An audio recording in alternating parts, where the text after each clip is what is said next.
हम अनिल त्रिगुणावत का रुख कर लेते हैं, उनसे समझ लेते हैं कि ताइवान के बहाने दोनों देश चीन और अमेरिका कहीं अपनी डोमेस्टिक रीजन्स को एक तरफ करने के लिए, उनको दरकिनार करने के लिए नेशनलिज्म को कैश तो नहीं करा रहे।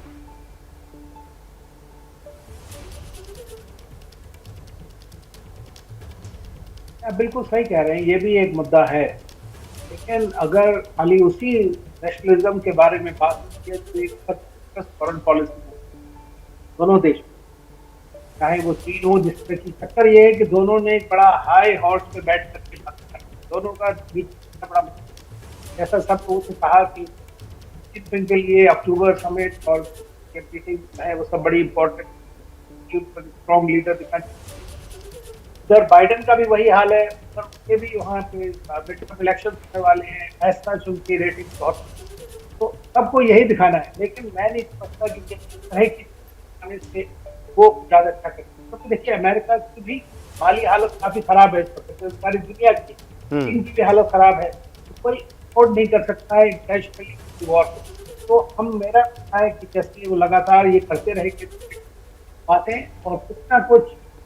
उसका, जैसे सना ने भी कहा कि कुछ चाइना कहेगा कि हम ये सैंक्शंस लगाते हैं, हालांकि सब इनफेक्टिव टाइप के बात है। इस वक्त सिचुएशन ये करनी चाहिए, दोनों देश के साथ में लड़ाई हो, क्योंकि अगर लड़ाई होगी, आप जो कह रहे हैं अगर लड़ाई होगी तो मेजर जनरल संजय सोई से सवाल ले लेते हैं। संजय सोई, कितना चांस लग रहा है आपको, जो चीनी अखबारों ने लिखा है कि वो नैन्सी पेलोसी के विमान को भी मार गिरा सकता है चीन, कितना दम दिखता है आपको इस गीदड़ भभकी में, इस खबर में? विकास, ऐसा है कि इस समय में मैं ये कहूँगा साइकोलॉजिकल वॉरफेयर जैसे होता है वो चल रहा है, प्रोजेक्शन है, फोर्स प्रोजेक्शन चल रहा है। उधर से अमेरिका ने अपने शिप्स, एयरक्राफ्ट, 7th फ्लीट वो डिप्लॉय कर दिया है, चाइना सीमा पर एक्सरसाइज कर रहा है, एयरक्राफ्ट उड़ा रहा है, एयर फाइटर जेट डिप्लॉय कर दिए हैं। ताइवान में अपने रिहर्सल चल रहे हैं कि अगर एयर रेड हो जाती है तो उसके लिए वो तैयारी पूरी करके बैठे हुए हैं। तो इस समय में जो दुनिया को दिखाया जा रहा है, ख़ास तौर से मैं सारा और अनिल जी से सहमत हूँ कि काफ़ी हद तक ये डोमेस्टिक कंजम्पशन के लिए भी हो सकता है, क्योंकि जो अभी इलेक्शन आ रहे हैं कि हम तैयार हैं, ताइवान हमारा हिस्सा है, हम इसके लिए कुछ भी करने के लिए तैयार हैं, किसी हद तक जा सकते हैं। लेकिन नैन्सी के जहाज पर हमला करना, ये मुझे नहीं लगता है कि चीन इस हद तक जाएगा। अभी सिर्फ प्रोजेक्शन रहेगा, डराते रहेंगे, गीदड़ भभकियाँ जारी रहेंगी। विकास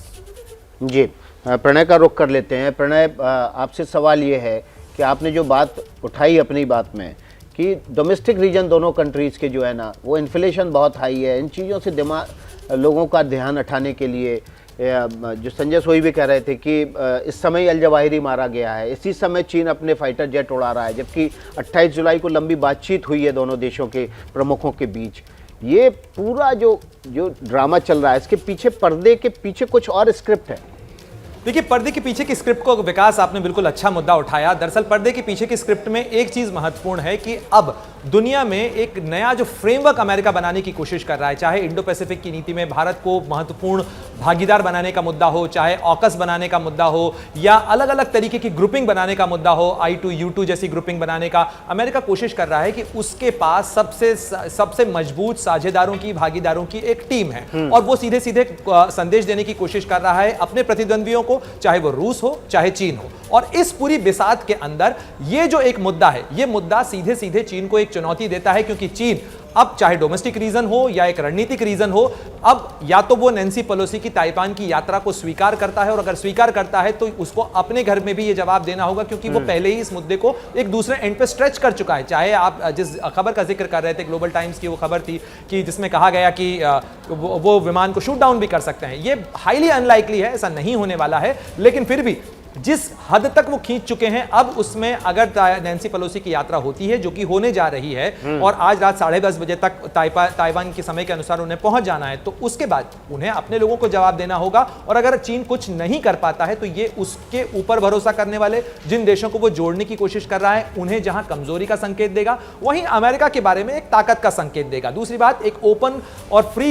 इंडो पैसिफिक की बात जो अमेरिका कर रहा है, उसके लिहाज से भी एक नया शिफ्ट देने की कोशिश होगी कि ताइवान के मुद्दे पर चीन के पास ताकत कम है, दिखावा ज्यादा है, और यही एक चीज साबित करने की कोशिश इस यात्रा के जरिए अमेरिका रणनीतिक बिसात पे कर रहा है, और वही इस यात्रा से भी साबित होगा। इसके आगे के रास्ते पर क्या होगा, क्या चीन इसको आगे खींचना चाहेगा? चीन के पास अपनी लिमिटेशंस हैं, और अगर वो कोई ऐसा कदम उठाता है तो उसके खिलाफ भी सैंक्शंस लग सकते हैं। ऐसे समय में जबकि आर्थिक स्थिति चीन की भी डामाडोल हो, चीन के बैंकों में पैसा निकालने के लिए पाबंदी और कर्फ्यू लगाने जैसी स्थिति आए, ऐसे में मुझे नहीं लगता कि चीन आर्थिक सैंक्शंस इस समय मोल लेना चाहेगा। जी, मेजर जनरल एक शिवाज से ले लेते हैं एक जवाब। शिवाज साहब, जो बात प्रणय ने कही कि दोनों देश है ना उसके डोमेस्टिक रीजन्स हैं, और उसको कहीं ना कहीं वो दरकिनार करते हुए उससे ध्यान हटाने के लिए सब कर रहे हैं, लेकिन एक बड़ा सवाल ये है कि कहीं ऐसा तो नहीं कि ये एक दूसरे को धमकी देते हुए कहीं ऐसा नहीं हो कि बात फिसल जाए और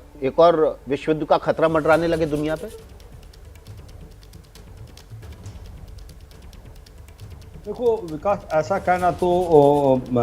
सच है कि कई चीज़ें आउट ऑफ कंट्रोल हो सकती हैं, क्योंकि टेंशन तो बिल्टअप होगी, क्योंकि एक तरफ बहुत जीत है, एक तरफ एक बहुत बड़ी डिफीट है। हम अगर ये सोचते हैं कि नैन्सी पेलोसी की विजिट चली जाती है और ढंग से चली जाती है और चीन कुछ ज़्यादा नहीं कर पाता, तो ये एक प्रकार जो बाइडेन की विक्ट्री है, अमेरिका की विक्ट्री है। और दूसरा, अभी ही उन्होंने अल जवाहिरी को मारा है, और इसके बाद कहीं ना कहीं जापान और साउथ कोरिया को भी एक मैसेज है कि हम आपके साथ हैं, ताइवान के साथ हैं, तो आपको घबराने की जरूरत नहीं है जी। तो ये, और चीन के लिए ये बड़ा नुकसान है। चीन की जो डोमेस्टिक पॉपुलेशन, जो बात कर रहे हैं हम, इन्फ्लेशन भी बहुत ज़्यादा, इकॉनमी ख़राब है, 90 सिटीज़ के अंदर लोग लोन देने से मना कर रहे हैं, और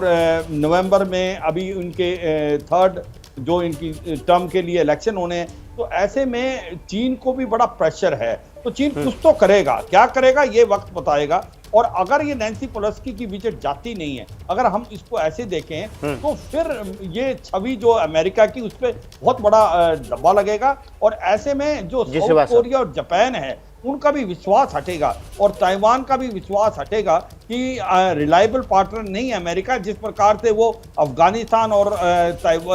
आपका यूक्रेन में हाल ही में देखा। बिल्कुल शिवाज साहब सही कह रहे हैं, तमाम विशेषज्ञ हमारे साथ बने रहेंगे। जैसे ही घड़ी का काटा दोपहर 2:30 पे आए, बबीता जी का दिल सास बहू साजिश के लिए मचल जाए, और ये है इनकी बहू, पूरे दिन ऑफिस की टेंशन हो जाए गॉन जब ये करें अपना फेवरेट शो फ्री टाइम पे ऑन। इनकी तरह आप भी देखें अपना फेवरेट शो अपने टाइम पर, और डाउनलोड कीजिए एबीपी लाइव ऐप अपने स्मार्ट टीवी पर।